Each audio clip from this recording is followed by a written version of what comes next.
Ya, dan kembali lagi bersama Bung Bram di Talk with Fighter. Dan untuk kali ini kita akan live bersama Billy Pasulatan. Billy Pasulatan yang sudah 6 kali bertanding di One Pride MMA dan sudah 4 kali menang kemarin dan sudah 4 kali menang, dan ini sekarang sudah memposisikan dirinya sebagai salah satu fighter yang paling top untuk menantang gelar sabuk juara milik Gunawan. Sambil kita tunggu juga dari Billy Pasulatan. Ada sebentar sambil kita menunggu, mari kita lihat dulu siapa saja yang sudah mengikuti. Ada Uruk Surbakti, ini ada juga Randy Herdian Wayu. Gunawan kapan tandingnya? Nanti sebentar kita lihat dulu.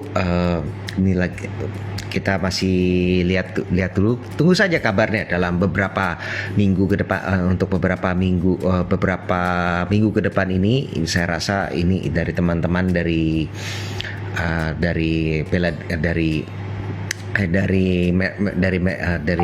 PT Merah Putih Berkibar, dari One Pride MMA juga pasti juga akan sedang mengusahakan supaya kita bisa kembali lagi dengan cepat.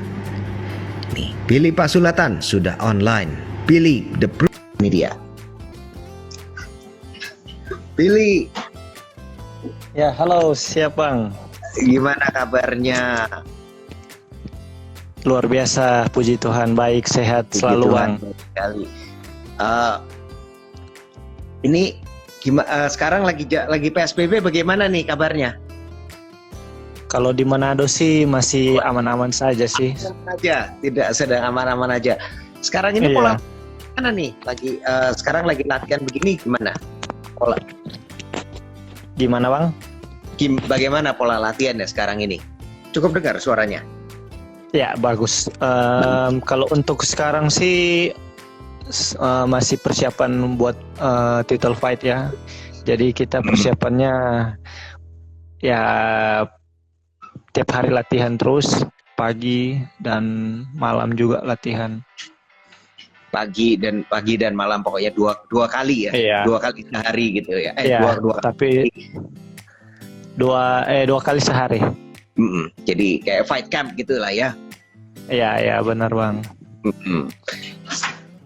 Kalau nggak selain latihan apalagi nih kegiatannya? Selain latihan sih ada bisnis sampingan, ada usaha kecil-kecilan lah Bang. Iya. kan roda perputaran roda perekonomian harus jalan terus tetap Bang. Harus jalan biar ya, kalau nggak bisa cuman dari latihan aja gitu ya. Iya benar. Iya betul.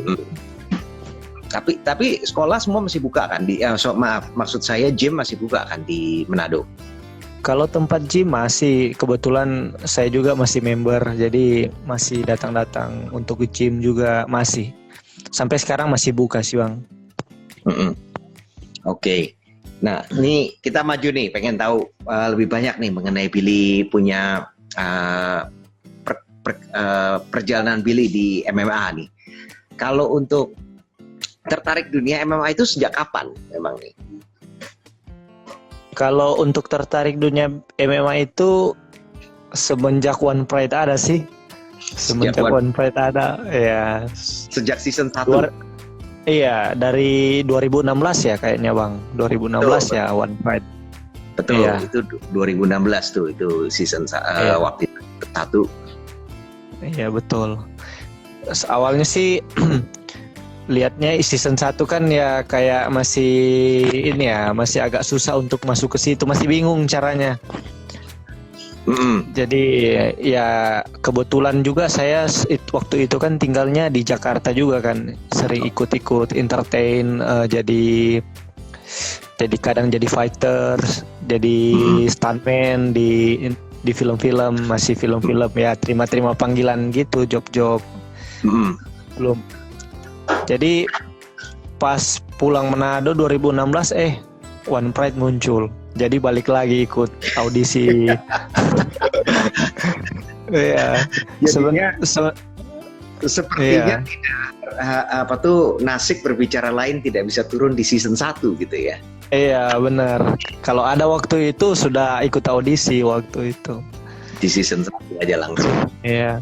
Karena sebelumnya kan saya fight-nya ya bohongan di film gitu kan, ya pasti harus yang menang ya pemeran utamanya. Jadi saya pemerannya di situ selalu jadi penjahat, Bang. Jadi aduh, kalah terus. Nggak nggak bisa menang. Jadi pengennya yang real gitu. Pengennya yang real gitu, bisa menang gitu Iya. kan. Iya, Tapi bisa kita menang. juga real juga dong ya. Iya. Tapi sih kalau untuk duitnya ya nggak bohong-bohongan, duitnya real. Aduh. Ya, saya dulu di Jakarta ya perantau juga lah, Bang. Biasa dari Manado, anak-anak perantau kan banyak di Jakarta ya, sering ikut-ikut teman, kadang syuting, kadang nggak ada job ya, nggak ada duit, kita mesti ada job dulu baru bisa dapat duit. Ya jadi ikut-ikut teman, gimana caranya biar bisa melangsungkan kehidupan di sana Iya. gitu. Tapi kalau dulu bisa masuk ke film itu, memangnya dulu bela diri apa yang pertama kali digelutin? Kalau waktu dulu itu dari SMP ya, SMP saya latihan, bukan SMP, SD itu sekitaran kelas 5 atau 6 SD saya ikut kungfu pertama kali, kungfu. Ya itu paling cuman sekitaran sebulan atau 2 bulan ya, soalnya latihannya susah sekali, Bang. Terus kan kalau masih SD ya masih labil, masih kadang ikut-ikut rame saja. Ikut-ikut teman, ajak ayo latihan. Tapi setelah itu ya sudah langsung fokus fokusnya udah lain lagi. Iya. Nggak konsen gitu. Pokoknya kalau ada temennya banyak gitu, pokoknya bisa Iya. senang gitu ya. Iya, ikut-ikutan aja dulu, Bang. Iya. Nah, terus kalau kungfunya kungfu apa nih kalau aku boleh tahu? Kalau itu sih saya sudah lupa ya, Bang. Cuman karena udah lama kan, waktu itu juga masih SD, jadi nggak terlalu mau hafal nama perguruannya apa, nggak terlalu penting waktu itu ya. Bagi saya itu yang penting ikut-ikutan aja, ikut-ikutan teman gitu, tanpa harus tahu. Terus dari kungfu, terus habis itu sekarang kan dikenalnya jadi fighter yang base-nya taekwondo gitu. Iya, taekwondo. Gitu. Jadi setelah kungfu kita beralih ke taekwondo. Saya beralih ke taekwondo gitu. Itu waktu sudah SMP ya. Jadi kungfu udah break dulu beberapa tahun. Sudah naik ke SMP, akhirnya diajak lagi teman, yuk ikut taekwondo lagi ya. Situ. Sampai dunia sekarang saya masih menggeluti dunia taekwondo juga, jadi pelatih sekarang. Sekarang peringkatnya apa? Yang apa ini, Bang? Sabuk taekwondo. Sabuk hitam. Sabuk hitam. Alhamdulillah ya, sabuk hitam. Iya, Bang. Terus kalau nih mau maju dikit nih, kenapa kok julukannya kok pilih Bruce Lee?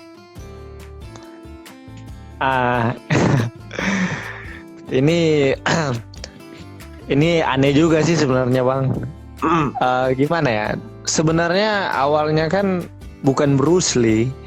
Sebenarnya The Twister, Billy the Twister. Bisa lihat season 1 sama season 2 fight saya yang pertama, kedua, ketiga itu Billy the Twister. Betul, saya masih ingat The Twister. Iya, The Twister. Gitu kan, jadi mirip. Iya. Karena kan sering ngelakuin tendangan-tendangan putaran yang banyak, tendangan putaran begitu. Jadi dijulukin The Twister. Tapi lama kelamaan ini ada tim One Pride, Bang Richardo, dia bilang, wah kamu lebih cocok dipanggil Billy Bruce Lee nih, bukan The Twister. Jadi pikir-pikir ya ada benernya juga ya.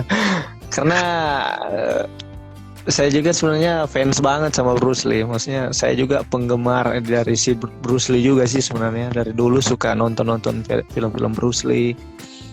Menjadi kayak inspirasi fight-fightnya gitu. Mm-mm. Mm-mm. Dan setelah itu Enggak, lanjut aja, lanjut. Sorry, Ya. ada lag-nya tadi. Dan setelah di Bang Risado bilang, wah kamu lebih cocoknya jadi Billy Bruce Lee aja daripada Twister. Nah, dari situ saya pikir-pikir, oh ya boleh juga sih sebenarnya, karena kayaknya lebih ke ala-alanya Bruce Lee fight-nya gitu. Iya. Nah kalau sekarang, kalau dari filmnya Bruce Lee memang paling suka siapa? Yang mana? Yang Enter the Dragon kayaknya. Klasik gitu, itu benar-benar klasik itu saya bilang. Iya. Hebat itu. Seru sih. Itu kayak film yang terakhir ya sebelum dia itu ya meninggal. Betul. Tahu saya ya, Iya. benar. Itu ingat saya ya. Nah, balik ke Yang pilih. terakhir. Nah, Kalau lawan paling berat sekarang siapa? Sementara ini kan udah 6 kali fight. lawannya yang paling berat ya. Dari semuanya. Iya, dari semuanya. Kalau yang paling berat sih Zainuddin, lawan saya yang pertama. Paling pertama itu. Iya, itu 2 minggu saya nggak bisa jalan bang. Dua minggu gak bisa jalan, itu low kicknya Iya. kan selalu itu kan. Iya, low kicknya itu. Saya kan waktu itu masih kayak belum terlalu tahu main ground, main ini. Jadi saya bertarungnya ala taekwondo. Jadi masih bingung untuk main ground, kuncian-kuncian, ground fight-nya masih bingung. Jadi waktu itu sekitaran 2 minggu setelah fight, paha sama betis saya itu warna-warni bang. Ada warna hijaunya, birunya, merahnya. Jadi mau dibengkokin dikit aja, aduh, sampai di kepala sakit itu bang. Iya. Jadi menderita selama 2 minggu itu. Iya. tapi memang low kick itu kalau sama dari orang yang dasarnya Muay Thai atau mungkin Kyokushinkai gitu, itu memang benar-benar gitu ya, bisa bikin warna-warni ya, benar ya. Pokoknya Sakit baru kali tuh. itu saya rasa selama saya bertanding itu paling menderita itu. Selama 2 minggu saya mau tidur saja, kalau salah bengkok dikit, aduh sakit.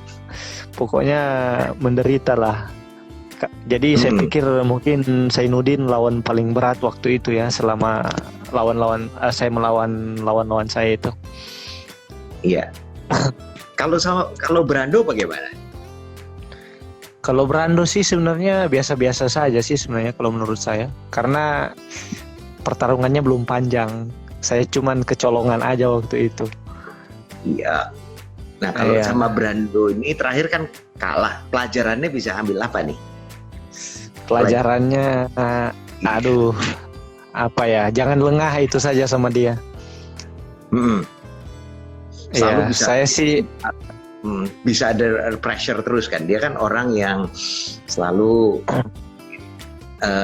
kasih pressure, kasih tekanan terus gitu kan dia. Nggak pernah berhenti. Iya, gitu. betul.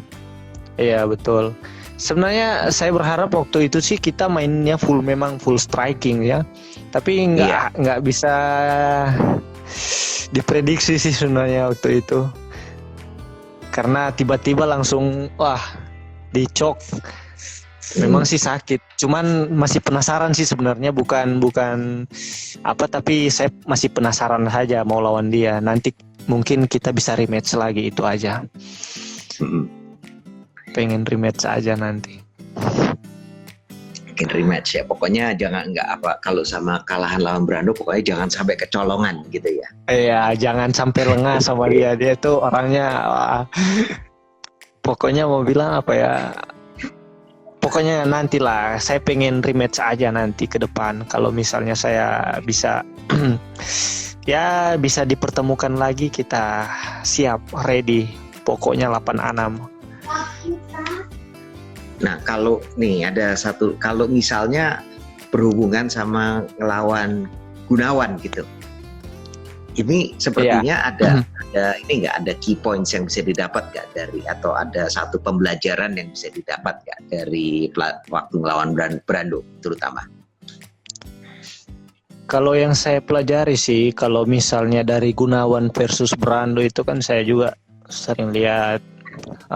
Sebenarnya kalau untuk Brando sih staminanya agak kurang panjang staminanya.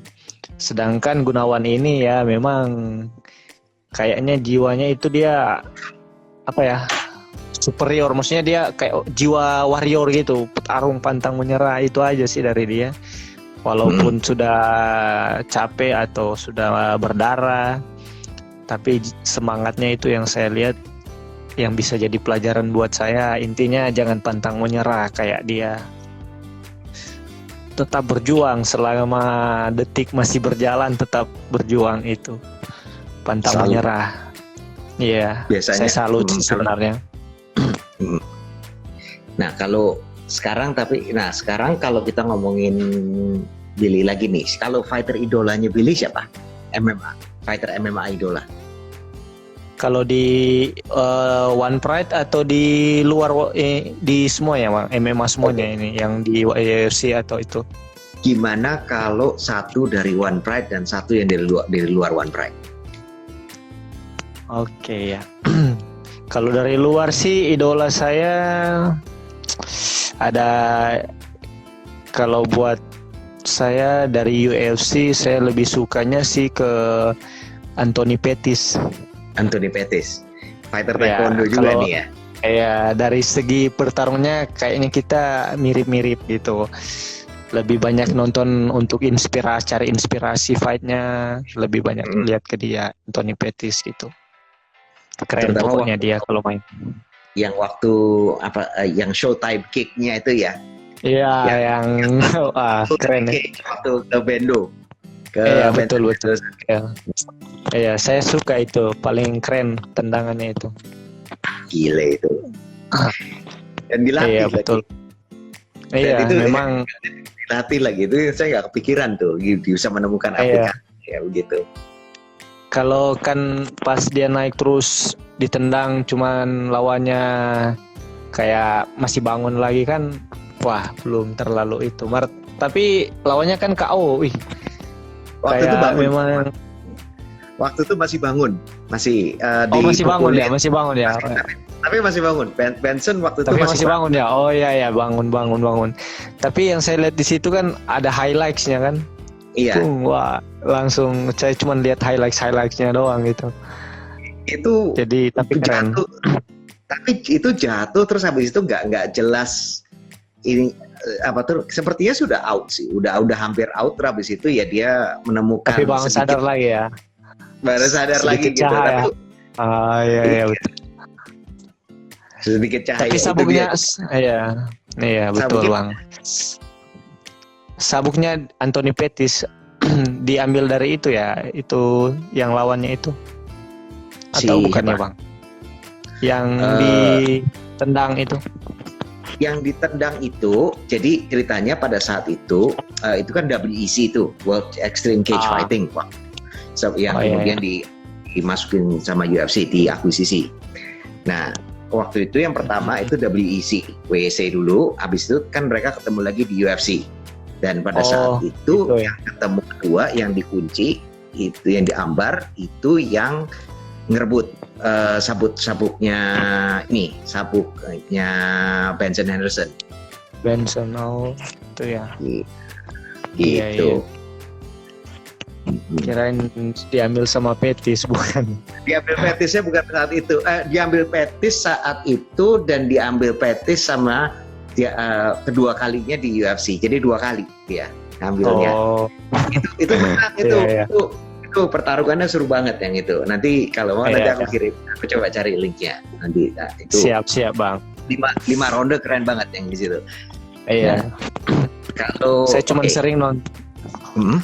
sering nonton highlights-nya doang gitu. Highlights-nya Pettis keren. Ya. Nah, lanjut lagi nih, kita mau Iya, sebelum Bang. sebelum bertarung nih, ada makanan minuman khusus nggak?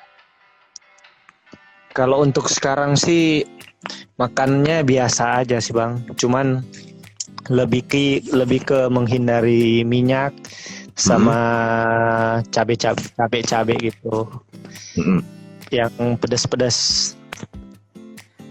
Kalau tapi nggak ada diet khusus gitu nih kalau lagi mau fight. Biasanya kan ada orang kan ada tuh yang kayak misalnya saya masih ingat itu misalnya gini nih Theo kalau lagi dia kan main di 77 kilo. Kalau lagi off season kayak lagi nggak tanding dia tuh bisa beratnya itu sampai 85 90 atau dekat 90 gitu.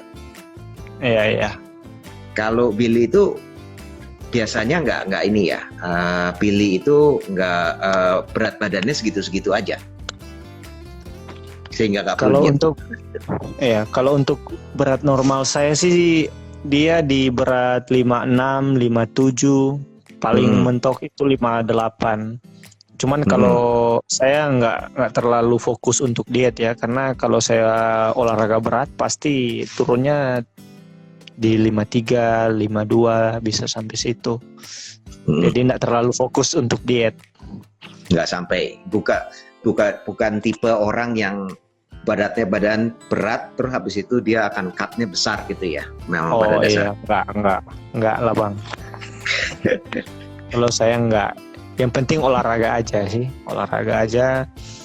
Kalau nggak ada event kan kadang kita jadi malas latihan gitu, bukan malas latihan nih sih. Kalau misalnya kita kalau nggak ada event seminggu sekali baru bisa gerak-gerak enak. Kebanyakan kan ngelatih gitu. Tapi kalau kayak ada jadwal sekarang sih memang harus latihan setiap hari sih Bang. Jadi itu yang buat berat badan semakin merosot. Seperti itu. Nah kalau nggak fight, Billy biasanya hobinya apa lagi nih? Kalau nggak fight sih hobinya cuman melatih saja sih sebenarnya. Melatih banyak murid-murid privat saya. Full schedule-nya itu tiap hari ada. Jadinya memang ya hidupnya udah sekitar inilah ya, udah sekitar bela diri 100%. Iya benar Bang, 100%. Karena dalam seminggu itu saya ngelatih taekwondo, ada privat, MMA. Memang full jadwal, ada yang kelas, ada yang privat. Jadi full time-nya ke situ. Nah biasa ini jadwalnya biasanya kayak gimana kalau di Tornado MMA itu? Kalau untuk MMA sih, kalau untuk kelas jadwalnya setiap Senin dan Kamis jam 7 malam sampai selesai. Seminggu 2 kali kalau untuk kelas. Kalau untuk taekwondo dia seminggu juga 2 kali, ada hari Selasa sama Jumat. Jadi saya ngelatih di situ juga. Kalau untuk privat di luar jam itu full time. Jadi mau dia pagi, ada yang minta pagi, ada yang minta siang, ada yang minta sore di luar jam kelas 2 tadi, ada yang kadang malam. Gitu. Kelasnya. Nah, kalau misalnya mau latihan nih, ada teman-teman yang lagi nonton di sini. Kalau ada yang mau latihan, di mana nih alamatnya di mana? Nah, kalau yang area Manado ya, yang area Manado khususnya di daerah Minawai Road, bisa datang ke Desa Kaima, perbatasan Desa Kaima Kergesan. Di situ ada camp Tornado MMA, bisa join ke situ. Ya, yang hobi baku pukul silakan datang gratis. Oke. Kalau dicari di aplikasi ada tuh ya? Kalau di Google Maps sih ada. Ada ya. Oke. Jadi kalau saya Google Maps-nya. Kalau kebetulan, jadi kalau teman-teman yang di sini ada yang mau latihan atau mungkin saya pas lagi mampir ke Manado gitu, saya tinggal cari aja, nanti bisa ada ya. Nanti saya tinggal telepon Billy aja ya. Banyak di sini. Ya bisa Pak. Siap. Bisa. Ditunggu. Oke. Siap. Nah kalau kembali nih, orang tuanya Billy mendukung nggak profesinya jadi fighter? Kalau dulu sih sebenarnya enggak bang, Mm-mm. karena orang tua sukanya saya jadi, kalau di Kristen saya maunya orang tua jadi pendeta aja, Mm-mm. kayak jadi pastor aja nanti besar. Tapi Mm-mm. nggak tahu kenapa saya jadi ke bela diri gitu. Kalau dulu sih sebenarnya nggak mendukung, cuman karena apa ya, jiwa saya ini lain ya, Mm-mm. lebih cenderung suka ke hal-hal yang seperti ini. Jadi kayak bertentangan gitu. Kalau untuk dukungan sih waktu join bela diri yang ada itu enggak sih kalau untuk dulu. Tapi kalau sudah ketemu suksesnya, sudah ketemu ada arahnya gitu ya, Iya. itu biasanya udah mendukung gitu ya. Kalau udah ada hasilnya biasanya. Iya, kalau untuk sekarang sih sudah mulai ada dukungan gitu, karena udah kelihatan kan, udah ada hasilnya gitu. Mm-mm. Nah, ini kan, saya mau tanya ada satu lagi. Kalau pesan-pesan untuk sobat-sobat One Pride yang mau memulai karir di dunia MMA gimana? Kalau pesan saya sih buat teman-teman yang ingin ke dunia MMA itu, dia tetap semangat, fokus pada tujuan, karena kalau kita sudah berani untuk memulai, terus kita berhenti pas di tengah jalan, kan ya sayang sekali. Jadi intinya ada satu kalimat yang saya sangat suka, mungkin kita sudah sering dengar bersama, kalimatnya seperti ini ya. Jika kamu ingin berhenti, coba ingat kenapa kamu ingin memulai. Nah, ini kan saya juga sering kali dengar nih, Pak. Kalau saya juga sering terima message yang pesan lah gitu, DM apa, Bang, saya pengen di One Pride gitu. Itu lumayan sering tuh. Iya. Abang sering juga kan? Kalau itu sih banyak Bang. Terus jawabnya apa dong? Saya bilang sih, kalau kebanyakan saya jawab sih, kamu harus latihan dulu. Jangan, kalau cuma modal nekat atau modal nyali doang nggak cukup. Gitu. Ada yang sudah ada bela diri, tetapi kalau secara MMA belum memenuhi syarat itu. Saya bilang ya tetap harus latihan MMA dulu, seperti itu. Maksudnya latihan MMA itu paling gampang sih sebetulnya datang ke camp yang ada atlet MMA-nya gitu ya. Iya, betul, Bang. Jadi kalau kan di sini sih sebenarnya banyak yang bela diri, kayak bela diri ada karate, ada tinju, ada taekwondo, muay thai. Kalau cuma bermodalkan satu bela diri saja nggak cukup. Saya jelaskan ke mereka, kita harus menguasai paling kurang setidaknya 5 bela diri. Main atas, main bawah, main kuncian, semua harus lengkap. Kalau di MMA itu nggak cukup kalau cuma satu. Terus kalau untuk langkah selanjutnya, kalau pengen maju ke One Pride ya harus ikut audisi lagi. Nggak bisa langsung saya udah latihan di camp MMA terus langsung bisa main. Nggak, saya jelaskan ke mereka ya, yang kebanyakan saya jelaskan harus ikut audisi dulu. Kalau nggak ikut audisi pun kan sebetulnya juga gini, kalau ini pemikiran saya nih mungkin, kalau kalau nggak ikut audisi lewat mana? Lewat campnya kan ya? Iya. Nah, berarti campnya itu kan harus kayak memberikan lampu hijau, memberikan izin, kan bawa nama campnya. Jadi kalau begitu juga bisa fighternya, Bang. Fighternya. Yang kalau fighter, misalnya ada kalau nggak lewat audisi pun sebetulnya bisa, kalau lewat campnya sendiri juga bisa, tapi kan itu pun harus udah siap menurut campnya. Nggak mungkin kan sebuah camp ngirim satu fighter yang belum siap gitu. Jadi ini kan juga sebetulnya harus saringan juga kan ya. Iya, memang sih kalau untuk camp saya ada beberapa sih yang sudah fighter lama, tapi belum, waktu audisi masih gagal. Tapi untuk latihan dia tetap eksis.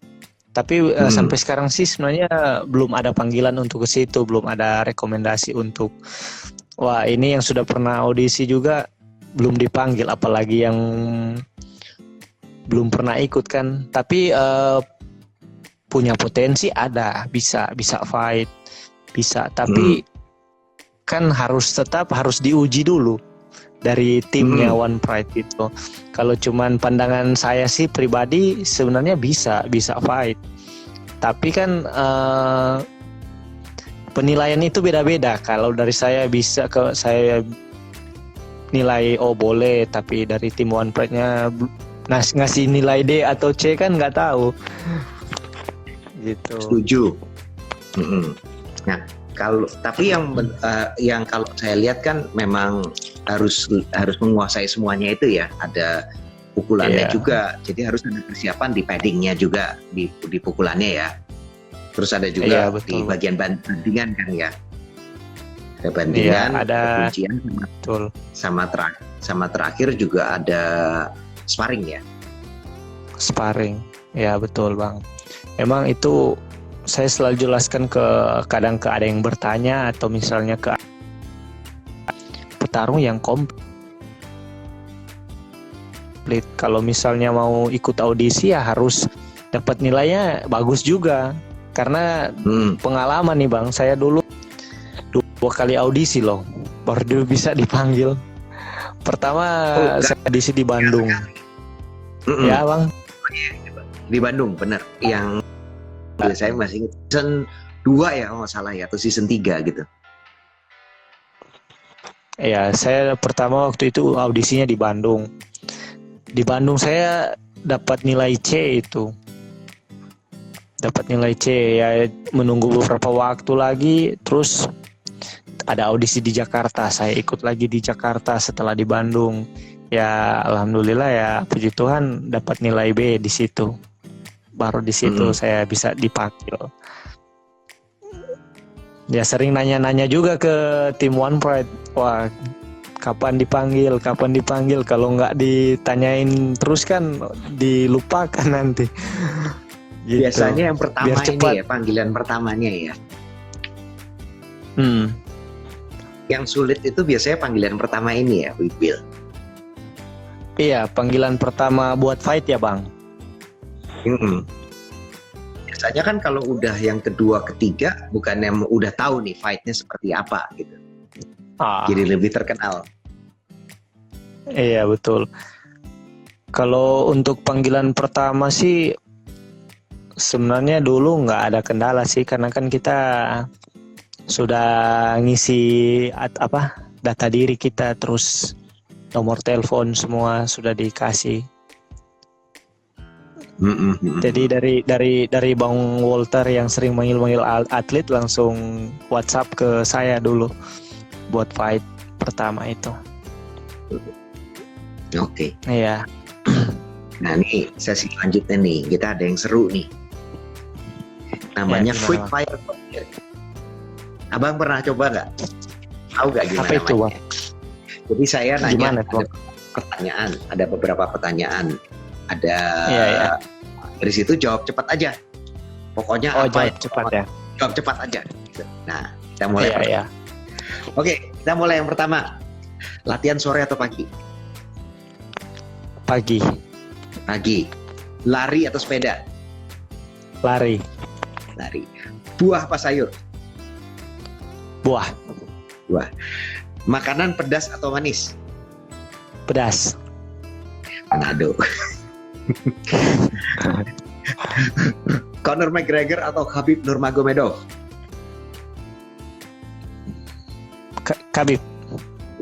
Oke. Tapi fansnya McGregor juga sih. Susah tuh. Cuma saja. Ya. Gimana tuh stand up. Tonjokan keras atau kuncian mematikan? Tonjokan keras. Oke. Jika saya menjadi pemegang sabuk juara, saya pantas mendapatkannya karena saya lanjutkan. Memang pantas untuk mendapatkannya. Memang pantas, adalah yang jadi juara gitu ya. Iya, benar. Oke. Pelatih saya optimis ya. Oke, pelatih saya tidak tahu saya pernah melakukan apa? Apa ya?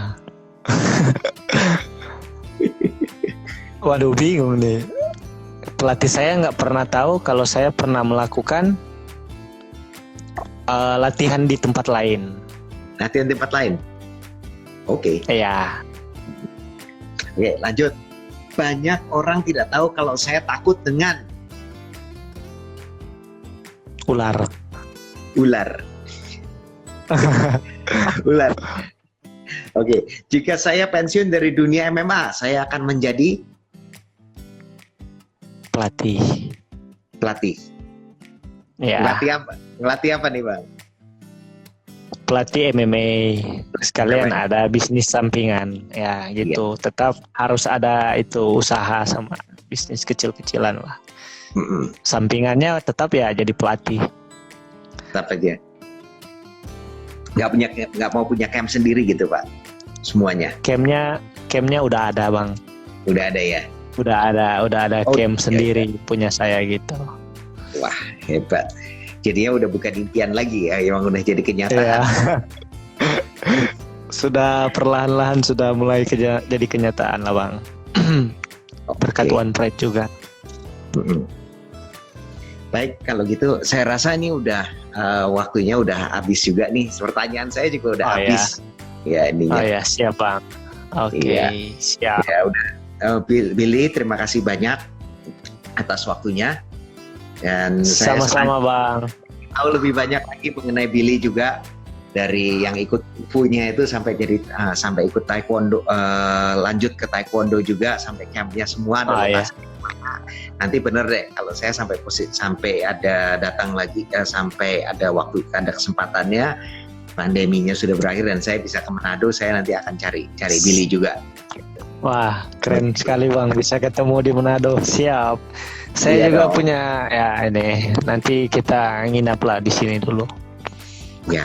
Di Jadi mungkin jalan-jalan banyak tempat wisata Banyak. di sini, Bang. Ya. Oke. Ada nggak mungkin pesan untuk teman-teman yang lagi menonton sekarang ini? Pesan buat apaan ini, Bang?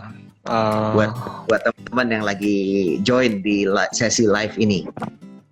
Oh ya, buat teman-teman yang lagi join sesi live ini, jangan lupa tetap dukung saya sebagai petarung One Pride MMA untuk bisa mencapai top ranking, menjadi juara di kelas strawweight. Mohon doa dan dukungan buat teman-teman. Baik. Oke, baik. Kalau gitu kita tutup sampai di sini aja. Terima kasih banyak, Siap, Billy. Bang. Terima Dan kasih.